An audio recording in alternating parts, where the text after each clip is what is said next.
मैंने कमरे का दरवाज़ा अंदर से बंद कर दिया और स्कूल का यूनिफॉर्म चेंज करने लगी, क्योंकि अगले दिन मुझे फिर से वह पहनना था। मैंने अपना पूरा स्कूल यूनिफॉर्म और अंदर के कपड़े सब कुछ एक रस्सी पर लटका दिए। तभी अचानक किसी ने मुझे डर की वजह से मैं चिल्लाने लगी। फिर मेरे कानों में उसने धीरे से कहा कि चिल्लाए मत साली जी, मैं आपका जीजाजी हूँ। दोस्तों, फिर से स्वागत है आपका एक और नई कहानी में। दोस्तों, मेरा नाम राखी है और मेरी उम्र 18 साल है। मैं 12वीं कक्षा में पढ़ाई करती हूँ। मेरी बड़ी बहन की शादी 1 साल पहले हुई थी और वह अपने पति के साथ अपने ससुराल में रहती है। मेरे जीजाजी की शहर में एक शॉप है और वह अपने काम की वजह से आज हमारे घर आए थे और वह 2-3 दिन तक रुकने वाले थे।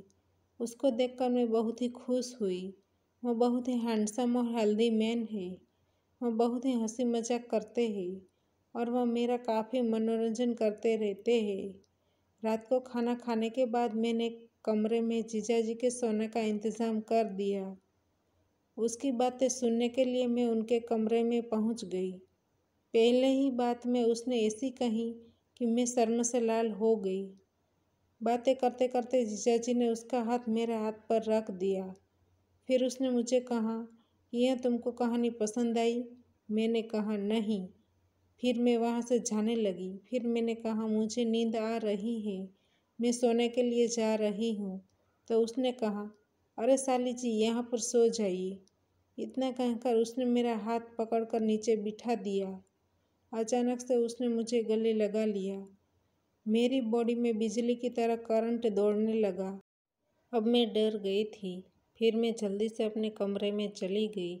उसकी इस तरह की हरकत से मेरा दिल जोर जोर से धड़कने लगा था और मेरे हाथ पैर कांपने लगे थे। मुझे पूरी रात नींद नहीं आई और सुबह जल्दी उठकर मैं स्कूल चली गई।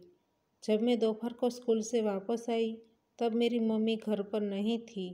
मेरी मम्मी किसी के घर सत्संग में गई थी। घर पर कोई नहीं था। मैंने घर का दरवाज़ा अंदर से बंद कर दिया।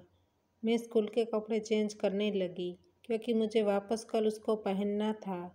मैं स्कूल का यूनिफॉर्म और अंदर के कपड़े एक रस्सी पर सुखा दिए। तभी अचानक से किसी ने मुझे डर की वजह से मैं चिल्लाने लगी। उसने मेरे कानों में धीरे से कहा, साली जी, चिल्लाओ मत, मैं आपका जीजाजी हूँ। मेरा पूरा शरीर काँप रहा था। मैंने डरते डरते कहा, यह गलत है। उसने मुझे कहा, मैं तुम्हारा काफ़ी टाइम से इंतज़ार कर रहा था। मैंने जब तुमको पहली बार देखा था तब से मुझे तुम पसंद आ गई थी। तुम्हारी बहन को काम का बहाना बनाकर मैं यहाँ तुम्हारे लिए ही आया हूँ। मैंने उसको कहा, प्लीज़ अब बाहर जाइए। उसने मेरी एक भी बात नहीं सुनी और वह अब मेरी धड़कनें बढ़ रही थी और मुझे शर्म भी आ रही थी। मैं अपने आप पर कंट्रोल नहीं कर पा रही थी। थोड़ी ही देर में जैसे ज़मीन बारिश के लिए तरसती हो वैसे ही मेरी स्थिति हो गई थी और वह बारिश बनकर बरसने के लिए तैयार हो चुके थे। आज मेरी सारी ख्वाहिशें पूरी हो चुकी थी और जीजाजी भी 1 साल से इंतज़ार कर रहे थे, उसका भी इंतज़ार ख़त्म हो चुका था।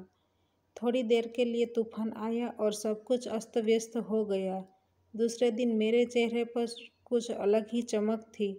अब मैं अपने जीजाजी को दूसरी नज़र से देख रही थी। अब मेरे बात करने का ढंग भी बदल चुका था। मैंने 4 दिन तक जीजाजी के साथ आनंद किया। अब जीजाजी को जब भी टाइम मिलता वह कोई भी बहाना बनाकर हमारे घर आ जाते थे और फिर हमारा कार्यक्रम शुरू हो जाता था।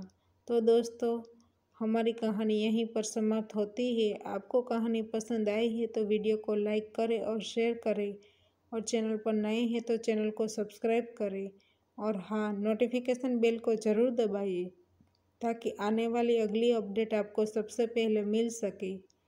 धन्यवाद।